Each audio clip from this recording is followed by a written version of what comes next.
हमारे साथ अशोक कुमार जी मौजूद हैं जो कि सुप्रीम कोर्ट के माने जाने वकील हैं। अच्छा, एक चीज़ ये भी है इस आंदोलन में कि जब से ये आंदोलन ये शुरू होता रहा है तब से जो है कानूनी प्रक्रियाओं को देखने के लिए जो है तमाम एडवोकेट्स यहाँ पे आते रहे हैं, किसानों के जो है हौसला बढ़ाते रहे हैं, कदम से कदम मिला करके साथ चलते रहे हैं। तो आज इस टॉपिक पे भी बात करेंगे कि कैसा सहयोग रहने वाला है एडवोकेट्स का, वकीलों का। सर, सबसे पहले आपका स्वागत है। आप सर सुप्रीम कोर्ट के माने जाने वकील हैं और जिस तरीके से जो है ये आंदोलन चल रहा है पिछले 5 महीनों से 300 से ज़्यादा किसानों की शहादत हुई है, क्या लगता है कि सर जिस तरीके से ऑपरेशन क्लीन स्वीप चलाया जा रहा है, क्या आंदोलन यूं ही ख़त्म चला जाएगा? क्या जो किसान भाई जो शहादतें इतनी दी हैं, क्या उनकी शहादत ऐसी ही बेकार चली जाएंगी? कैसे देखते हैं सर? चलिए, पहले तो आपका धन्यवाद कर दूं कि आपने मुझे अवसर दिया अपने चैनल पर।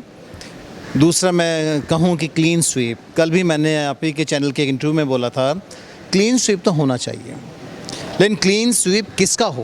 परेशानियों का, बुराइयों का, अंधकार का, परेशानियों का, और जो अत्याचार किसानों के ऊपर हो रहे हैं उनका क्लीन स्वीप होना चाहिए। ऑपरेशन क्लीन स्वीप चलाइए आप सारे किसानों के जो आपने काले कानून बनाए उनको वापस ले लीजिए।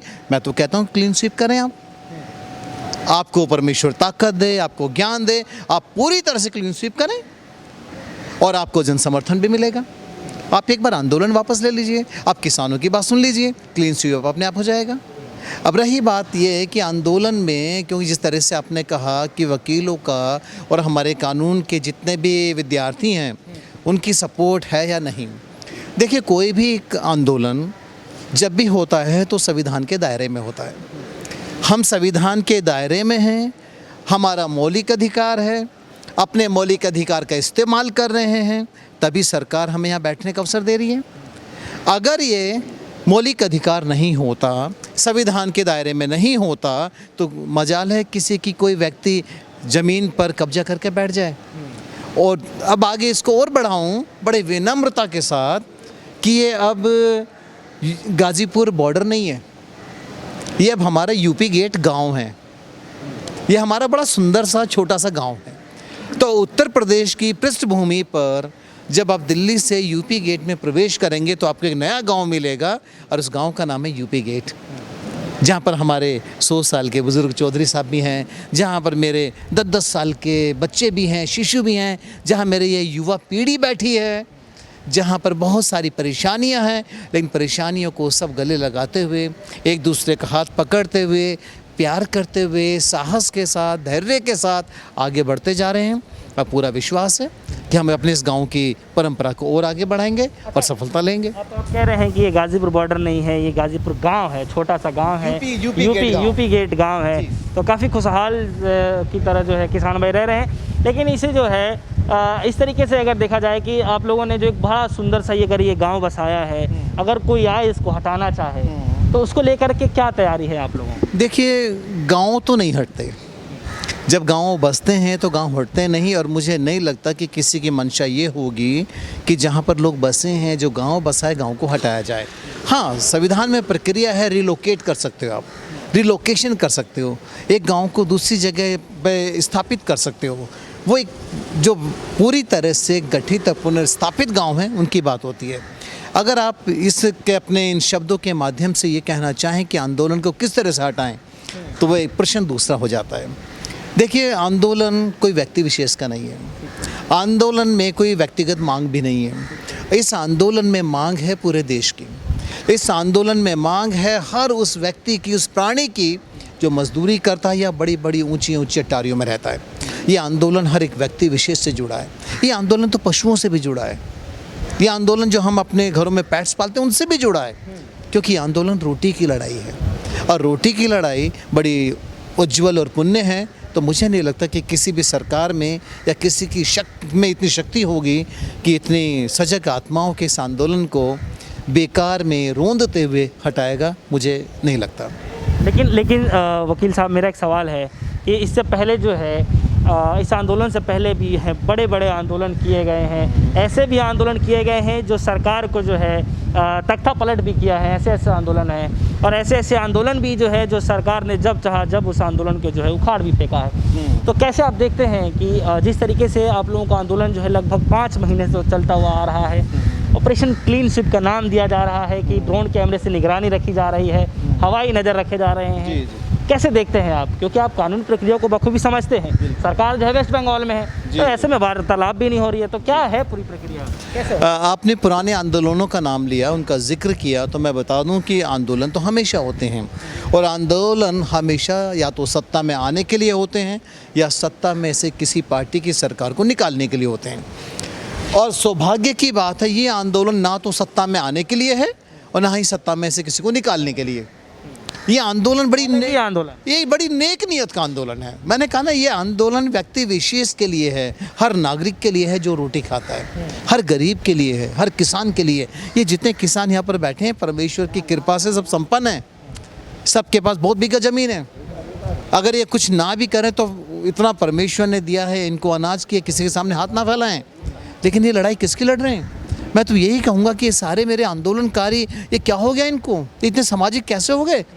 सरकार इनकी सुनती नहीं और ये पूरे आक्रमण के साथ, आक्रमण यानी यहाँ पर स्वाधीनता के साथ, कानून के दायरे में होने के साथ आक्रमण। यहाँ पर वो गाली गलौच वाला आंदोलन नहीं है, आक्रमण नहीं है। यहाँ पर पूरे संवैधानिक प्रक्रियाओं और परिवेश में होते हुए बात करना, उसको आक्रमण कह रहा हूँ। अच्छा, एक सवाल है मेरा कि इतने दिनों से जो आंदोलन चल रहा है, मैं अपने कैमरे में से गुजारिश करूँगा कि हमारे साथ में जो है बड़े बुज़ुर्ग किसान जो लोग हैं, हमारे बड़े बुजुर्ग जो दादा केस के लोग हैं, वो भी यहाँ पे मौजूद है, बैठे हुए हैं। मेरा सवाल है सर, क्या आप काफ़ी दिनों से यहाँ डटे हुए हैं, कैसे देखते हैं कि इतने बुजुर्ग लोग जो है यहाँ बैठे हुए हैं, हम जैसे नौजवानों का जो है सर चकरा जाता है, इतनी भयानक धूप है, गर्मी है, तो क्या लग रहा है आपको कि इनको एनर्जी जो है, शक्ति जो है कहाँ से मिलती होगी, किस तरीके से जो है इतने दिनों से टिके हुए हैं, कैसे एनर्जी मिलती होगी, कैसे? देखो, मैं एक बात बता दूँ, आपको भी डर सता रहा है कि आंदोलन यूं ही खत्म हो जाएगा? ये जितने भी मेरे बुजुर्ग बैठे हैं, 70 साल से लेकर 100 साल तक की आयु के बुजुर्ग हैं, और ये बुजुर्ग नहीं हैं, ये आंदोलन की आत्माएं हैं, ये इस आंदोलन की रीढ़ की हड्डियां हैं। ये वो बुज़ुर्ग हैं जिन्होंने बाबा साहब के टाइम से, जिन्होंने चौधरी साहब, टिकैत साहब के टाइम से आंदोलन में बड़ी अहम भूमिका निभाई। तो ये तो शक्ति हैं, ये वो शक्ति हैं जो हमें जागृत करती हैं, युवाओं को जागृत करनी है और उनको पूरी तरीके से जागरूक कर कर आंदोलन की शोभा बढ़ाए हुए हैं। बल्कि मैं तो ये कहूँगा कि जितने हमारे बुज़ुर्ग बैठे हैं, ये हमारे युवाओं को संभालते हैं। हमारा युवा, क्योंकि युवा है, यौवन है, कहीं गलती हो सकती है, उसको पूरी संभालने की कोशिश करते हैं। और मज़े की बात ये है, और ये हमारा सौभाग्य है कि इन बुज़ुर्गों के आशीर्वाद में, इनके सानिध्य में रहकर मेरा सारा युवा पूरे नियंत्रण भाव से आंदोलन में अपनी सक्रिय भूमिका निभा रहा है। चलिए, तो आपके जो नेता हैं, अब उनका क्या कहना है इस पर? क्योंकि जिस तरीके से नरेश टिकैत जी कल आए हुए थे, राकेश टिकैत जी की जिस तरीके से बयान चल रही है कि इसे और आंदोलनों से ना जोड़ा जाए, नहीं है आंदोलन खत्म होने वाला है, ना ही किस तरीके से उठाया जा सकता है, तो क्या प्रक्रिया चल रही है अभी? मैंने वही कहा ना कि आपने जिस तरह से प्रश्न किया था, दूसरे आंदोलनों से इसकी तुलना की। मैंने कहा कि जो आंदोलन होते हैं या तो सत्ता में आने के लिए होते हैं या फिर सत्ता से किसी दल को निकालने के लिए होते हैं, जैसे केजरीवाल आंदोलन, अन्ना आंदोलन। और उन आंदोलनों से क्या हुआ, सारे नेता बने। वीके सिंह जो यहाँ के सांसद हैं, वो केंद्रीय मंत्री, जो सबसे बड़ा झंडा लेकर घुमाती थी, किरण बेदी वो गवर्नर, केजरीवाल मुख्यमंत्री। कोई एक नेता बता दो जो किसान यूनियन का, जो आंदोलन में से निकला हो और कहीं का मुख्यमंत्री बना हो, या किसी राज्य का गवर्नर बना हो, या किसी संवैधानिक पद पर हो। यानी कि कुल मिलाकर के जो इसमें मैसेज पास आउट किया जा रहा था कि किसानों में से जो है, किसानों के आंदोलन से जो राजनीति की जा रही है, वो बेहद ही गलत है। बिल्कुल गलत है, क्योंकि ये तो नाम ही भारतीय किसान यूनियन अराजनीतिक है, और जो कह दिया उस पर टिके हुए हैं। देखो भाई, हम नेता तो नहीं है जो अपनी बातों से बदल जाएं, तो नेता नहीं है, सब कार्यकर्ता हैं और सारे मेरे कर्मठ किसान हैं। इनकी आत्माएं बड़ी सजग हैं और परमेश्वर इनको कामयाबी देगा। और वास्तव में इस आंदोलन को अन्य आंदोलनों से ना जोड़ें। आप शाहीन बाग का जिक्र करते हैं, शाहीन बाग का आपने एनआरसी और सीएए को लेकर एक धर्म विशेष के खिलाफ आंदोलन, मतलब आप प्रस्ताव लेकर आए थे, और वो आंदोलन सीएए के खिलाफ एक धर्म विशेष का था। यहाँ ये धर्म विशेष का नहीं है। शुरू में इन्होंने बड़ी कोशिश की कि इसको जाटों को आंदोलन बोलो, इसको बिल्किश बानो आ गई, कभी आतंकवादी हैं तो पाकिस्तानी हैं, खालिस्तानी हैं। सरकार की ये सारी की सारी चालें फेल हुई, विफल रही, और किसान बहुत सजग है, वो जानता है। और राकेश जी ने बिल्कुल ठीक कहा, इसको दूसरे आंदोलनों से मत जोड़ो। ये किसान है, यहाँ पर एक ही धर्म है, एक ही जाति है, वो है किसानी।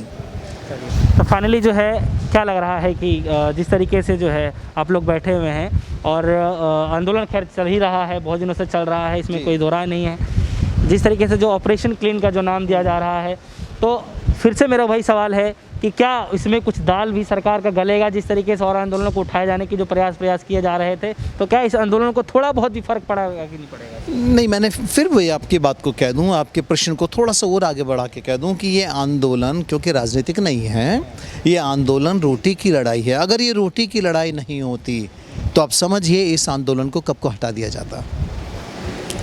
350 लोग मेरे शहीद हुए, किसी भी केंद्रीय मंत्री की आंख से एक आंसू नहीं निकला।